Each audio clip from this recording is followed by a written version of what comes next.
forming of a military coalition to suppress or retaliate the Democratic People's Republic of Korea, we have to disagree, thinking that it feels to be a very hasty action in a situation that doesn't require haste. And yet, Zimbabwe is a country that is dedicated to the belief that nuclear weapons are neither necessary nor legal.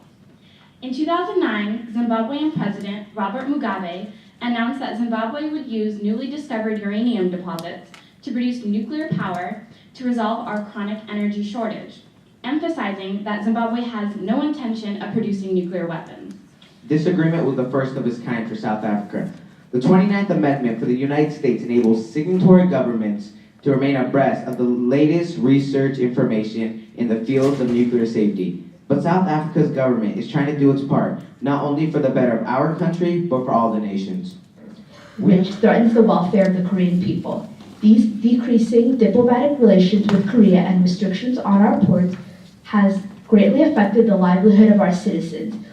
This animosity is a growing concern for Korea, and our counterparts are the primary source of aggression on the Korean Peninsula. Propose that the first operative clause, which calls for a formal military commitment, be modified to be either voluntary commitment or to take the military strength of the member nations into account. Because having the same representation in both bodies gives that one person, a say in two different issues, and I think that gives them a little more power than is necessary. We have the ability Yes. type of thing, like we would allow that, the UN would allow us to defend ourselves. Yeah. So do you guys think? I think it's also important to clarify that a weapon is not necessarily something in space, but America has taken up technology to shoot satellites from Earth, so that's important. Instead of actually entering North Korea, just in case North Korea decided to throw everything away and actually attack South Korea or any other country, to actually step in, right? Yes. Yeah. Okay. Whatever, it's just maintaining what is already stated in Article 47, which is having that military command structure established just in case is kind of the implied thing. Excuse me, sir. Excuse me, everyone, I have an urgent message from the Security Council. Delegates, crisis has struck the Western world. Earlier this evening, power failures occurred across northeastern United States. In major cities. It was like virus. Maybe a virus. Libya, get up!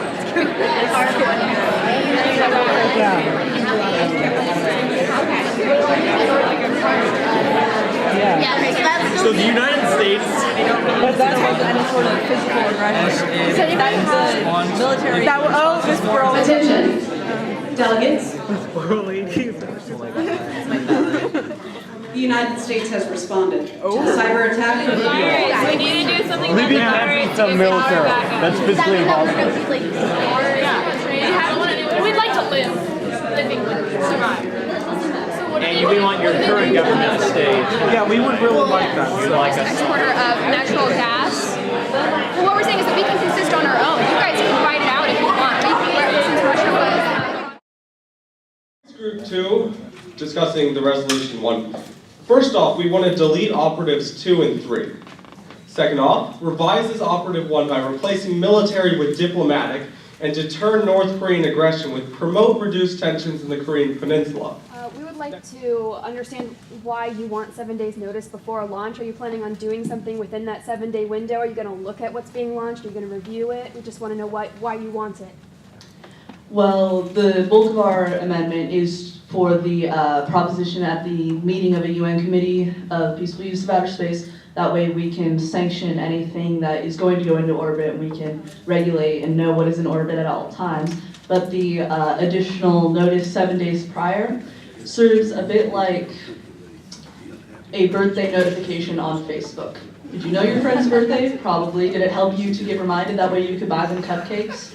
Yes. You know what I mean? And something like a Rotary Model UN has really struck a chord in me. The idea that you can take, you can invite kids from high schools in San Diego who may have known nothing about what's happening in the world, what's happening in Libya, what's happening in North Korea, what's happening in Iran, Uganda. You can just name the countries any way you like, and these kids, well, I say kids, but they're young people in many cases. They're 14, 15, and within a matter of 2 months, they come here and they're able to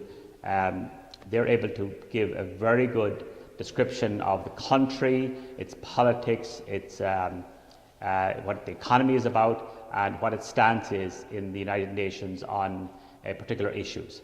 And not only that, but they're able to know who they have as allies, either in the region or in the world.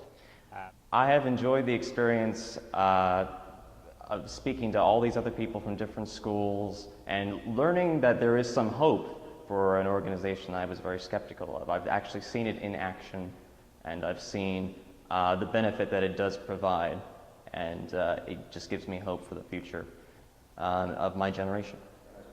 I think it really builds bridges.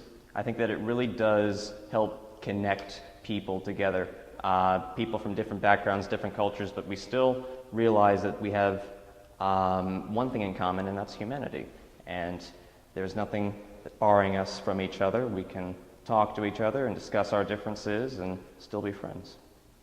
This is a wonderful experience for the kids in terms of establishing great tool sets to be able to understand conflict and conflict resolution, to be able to listen carefully to divergent interests, and to be able to reach some sort of consensus. And no matter what they do in their lives, in terms of whatever careers, they're going to need that sort of tool to be able to reach consensus, in the workplace or in any sort of thing they're doing. I'm Danielle.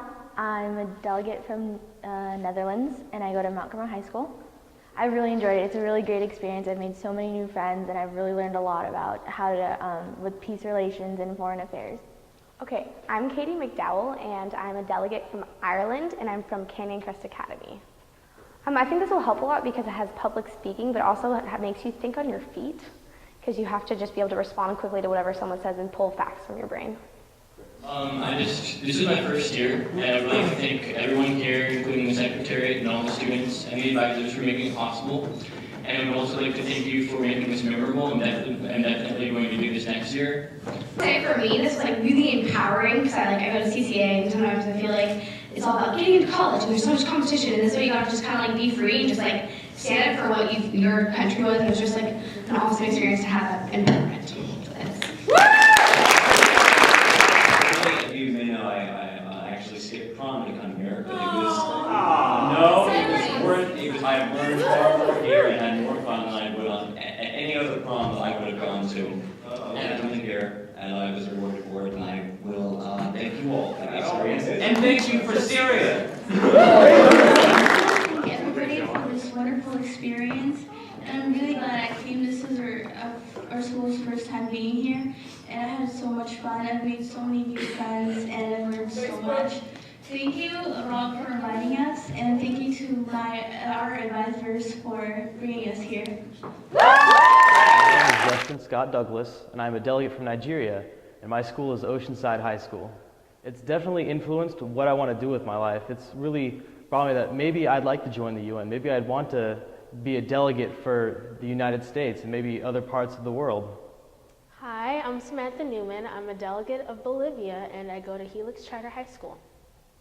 The Maldo UN is a really fun experience because you get to interact with a lot of other students from other schools and get to know them and their views on political occurrences in the world, not just yours. I think this will help me with a greater understanding of what we need to do as individuals to work together and create peace. Everyone says that they want peace, but to actually make an effort to understand people who are different than you, it's going to take a lot of work. And I think this is definitely going to influence me in high school as just getting more involved with Rotary, getting more involved with working together with different organizations. In college, I definitely want to join other organizations and clubs to help further this type of work with working with other people. It'll definitely affect me, and it'll definitely give me better knowledge of what my purpose in life is.